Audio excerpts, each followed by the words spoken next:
कल पूरा दिन बारिश होती रही थी और रात को भी हुई थी, तो ये पानी जो है अभी तक डेक पे पड़ा हुआ है। वैसे तो ड्रेन हो गया है, लेकिन फिर भी कहीं कहीं नज़र आ रहा है। तो आप ऐसे नंगे पैर इसके ऊपर नहीं चल सकते या फिर घर की चप्पल पहन के बाहर नहीं आ सकते।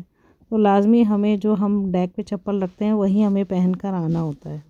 यहाँ पर मेरा साया भी नज़र आ रहा है जो मैं वीडियो बना रही हूँ। तो ये अच्छा होता है कि यहाँ पर एक दिन बारिश हो जाती है तो दूसरे दिन बहुत अच्छी धूप निकल आती है।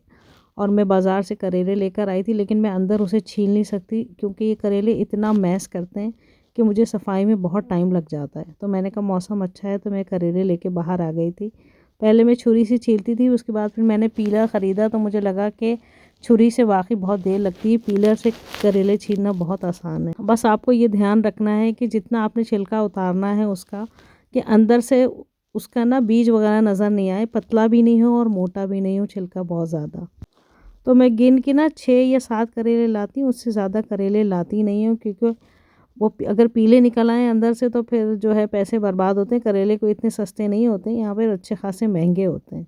मुझे इसके प्याज वाले करेले बनाने थे, लेकिन मेरे पास इतना टाइम ही नहीं था कि मैं उसके लिए इतनी प्याज काटती फिर उसका वेट करती, उसके लिए लहसुन अदरक सब चीज़ें अलग अलग। तो फिर मैंने ये किया था कि कीमा भून के, अचारी कीमा जो होता है ना, वो अचारी की कीमा भून लिया। तो मैंने उसी घी में करेले काट के तल लिए थे, उसके बाद उसी घी में कीमा डाल के और उसको भून लिया था। फिर मैं उसमें अचार का मसाला डाल दिया था क्योंकि हमें आए दिन मकान देखने के लिए जाना होता है। हमने अपना मकान सेल पे लगाया था और अल्हम्दुलिल्लाह वो बिक गया है।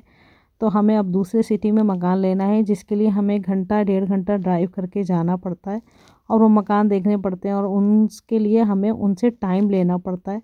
तो जब हमें वो टाइम मिल जाता है तो फिर हम घर से निकलते हैं, उसके बाद हम वो मकान जाके देखते हैं। अगर वो हमें पसंद आ रहा है तो फिर हम अपने ब्रोकर को बता देते हैं।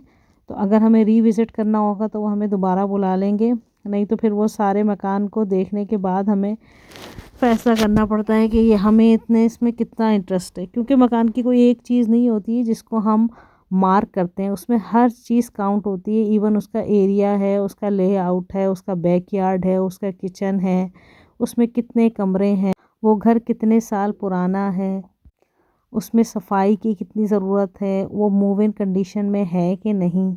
क्योंकि बज़ाहिर तो हमें सफाई नज़र आ रही होती है और अगर घर में सामान होता है तो बहुत सी ऐसी चीज़ें हैं जो सामान के पीछे छुपी थी। लेकिन जैसे बेड है, अब बेड के पीछे कोई अगर धब्बा है तो हमें पता नहीं चलेगा।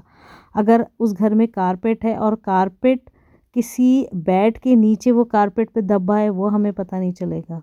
घर में कौन से अप्लाइंसेस काम कर रहे हैं, कौन से नहीं कर रहे हैं, ये भी हमें पता नहीं चलता। तो फिर जब हम घर ख़रीदने का इरादा करते हैं तो उसके लिए इंस्पेक्शन चाहिए होती है।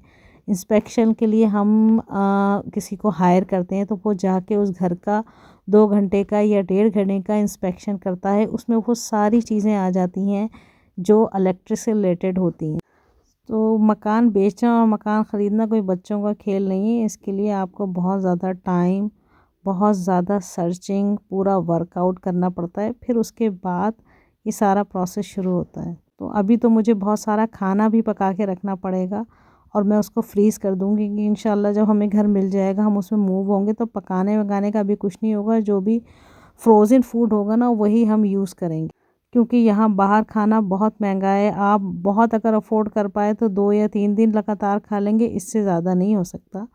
तो फिर मैं बहुत सारा खाना पकाऊंगी, फिर उसको मैं फ्रीज़ करूंगी ताकि हम जब वहाँ उस घर में पहुँचें तो हमें खाने की परेशानी ना हो। अब इन करेलों को छील के मैंने सारे बीज निकाल लिए हैं। अब मैं इसको धो के और फिर इसके बाद उसको फ्रिज में रख दूँगी। अब मुझे दूसरे दिन जो भी बनाना था वो फिर मैंने बना लिया। इतना टाइम था ही नहीं मेरे पास कि मैं उसको पूरा जो मैं बनाना चाह रही थी प्याज वाले, फिर उसमें धागे में लपेट के फिर उसको तलना। तो इसलिए थोड़ा बहुत जो कुछ पाई कर पाई। फिर उसके बाद दाल वगैरह पका ली थी, चावल पका लिए थे। चलो मैंने कहा अब कल कुछ नहीं पकाना पड़ेगा, कल कुछ और काम है करने वाले, वो करेंगे।